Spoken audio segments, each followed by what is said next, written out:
ഈ പെങ്ങളൂട്ടി എന്ന് വിളിക്കുന്നത് ഇഷ്ടമാണോ ശരിക്കും? പിന്നെ വളരെ സന്തോഷമുള്ള കാര്യമല്ലേ, കാരണം അത് എല്ലാവർക്കും കിട്ടും. അപ്പം അഭിലാഷി വിചാരിച്ചാൽ പോലും ഒരു പക്ഷേ അത് കിട്ടിക്കൊള്ളണമെന്നില്ല. കാരണം അവരുടെ വീട്ടിലെ ഒരു അംഗമായി, ഒരു അനിയത്തിക്കുട്ടിയാണ് അല്ലെങ്കിൽ പെങ്ങളൂട്ടി. പലപ്പോഴും ഇപ്പോഴും മുതിർന്ന ആളുകളൊക്കെ കാണുമ്പോഴും അല്ലെങ്കിൽ നമ്മുടെ സമപ്രായക്കാർ കാണുമ്പോഴും അത് അങ്ങനെ തന്നെ വിളിക്കുന്ന സമയത്ത് നമുക്ക് വലിയൊരു സന്തോഷമാണ്. അതിലിപ്പോ ഫെമിനിസ്റ്റുകളൊക്കെ പറയുന്നത് ഒരു സ്ത്രീ ആയതുകൊണ്ടാണ് അങ്ങനെ ഒരു രക്ഷകർത്തൃത്വം വരുന്നത്. ഒരു പുരുഷനാണെങ്കിൽ അങ്ങനെ വാത്സല്യം ചേർത്ത് വിളിക്കില്ല. അപ്പോൾ ഒരു വനിതാ പൊളിറ്റീഷ്യൻ എന്നുള്ള നിലയിൽ ഈ പറഞ്ഞ സ്നേഹവും വാത്സല്യവും ഒക്കെ അധികം ചേർക്കുന്നത് നമ്മുടെ ഒരു പാട്രിയാർക്കൽ വ്യവസ്ഥയുടെ ഭാഗമായിട്ടാണെന്നാണ് ഫെമിനിസ്റ്റുകളൊക്കെ പറയുന്നത്. കാരണം എൻ്റെ മണ്ഡലത്തിലുള്ള ആളുകളെന്ന് പറയുന്നത് സാധാരണക്കാരാണ്.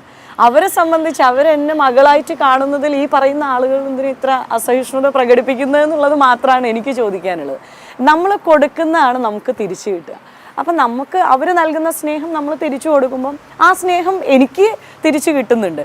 അപ്പോൾ എന്നെ അവരത് വിളിക്കുന്നതിൽ ഞാൻ വളരെയധികം ഹാപ്പിയാണ്, ഞാൻ വളരെയധികം സന്തോഷമാണ് അവരുടെ ഒരു സഹോദരിയായിട്ട് കാണുന്ന സമയത്ത്. അതിൽ മറ്റുള്ളവർ ചിന്തിക്കുന്നത് എങ്ങനെയാണെന്നുള്ളത് നോക്കണം. നമ്മൾ അതിനെ ആസ്വദിക്കുകയാണ്. ഇപ്പം ഇവിടെ മത്സരിക്കാൻ വരുന്ന സമയത്ത് ആ തരത്തിലുള്ള ഒരു സ്വീകരണവും സ്വീകാര്യതയും ഉണ്ടായിരുന്നു. അതിന് പല ഘടകങ്ങൾ ഉണ്ട്. പക്ഷെ 5 വർഷം കഴിഞ്ഞു. 5 വർഷത്തെ സിറ്റിംഗ് MP ആണ്. ഇപ്പം സർക്കാരുകൾക്കെതിരെയൊക്കെ ഭരണവിരുദ്ധ വികാരം ഉള്ളതുപോലെ ജനപ്രതിനിധികൾക്കെതിരെയും ഉണ്ടാകാം, MLA-ക്കെതിരെ MP-ക്കെതിരെയൊക്കെ ഉണ്ടാകാം. അപ്പോൾ ഈ 5 വർഷം മുമ്പ് ഇങ്ങോട്ട് വന്നപ്പോൾ അതേ സ്നേഹവും കരുതലും വാത്സല്യവും ഒക്കെ ഇപ്പോഴും ഈ മണ്ഡലത്തിലെ ജനങ്ങൾക്കുണ്ടെന്ന് തോന്നുന്നുണ്ടോ, അതോ അതിൽ മാറ്റം വന്നിട്ടുണ്ടോ? ഇപ്പം ഞാൻ നിങ്ങളോട് പറയുകയാണെങ്കിൽ ഇപ്പം ഇത് നമ്മൾ നിൽക്കുന്നത് ഇപ്പോൾ കുഴൽമന്ദം എന്ന് പറയുന്ന ഒരു പഞ്ചായത്തിൽ നിന്നിട്ടാണ് നമ്മളിപ്പോൾ ഇത് സംസാരിച്ചുകൊണ്ടിരിക്കുന്നത്.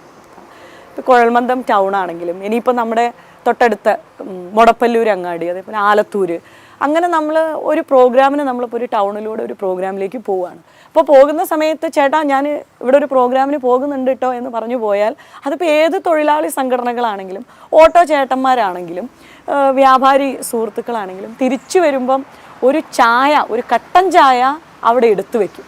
അപ്പോൾ നമ്മൾ തിരിച്ചു വരുമ്പോൾ ആ ചായ കുടിക്കാൻ നമ്മൾ വരുമെന്നുള്ളൊരു എന്താ പറയുക, അവരുടെ ഒരു പ്രതീക്ഷയുണ്ടല്ലോ, അതിപ്പോഴും ഞാൻ അനുഭവിക്കുന്നുണ്ട്. വന്ന നാൾ മുതൽ ഏതൊരു അങ്ങാടിയിലേക്ക് ടൗണിലേക്ക് നമ്മളൊരു പ്രോഗ്രാമിന് ടൗൺ വഴി പോയാൽ തിരിച്ചു വരുമ്പം ആ ചായ നമുക്ക് അന്നും തന്ന അതേ ചായ ഇന്നും നമുക്ക് ആ ചായ എടുത്തു വെക്കാൻ ആളുകളുണ്ട് എന്നുള്ളതിൽ നിന്ന് മനസ്സിലാകേണ്ടത് ആ സ്നേഹത്തിന് ഒട്ടും കുറവില്ല എന്നുള്ളത് തന്നെയാണ്.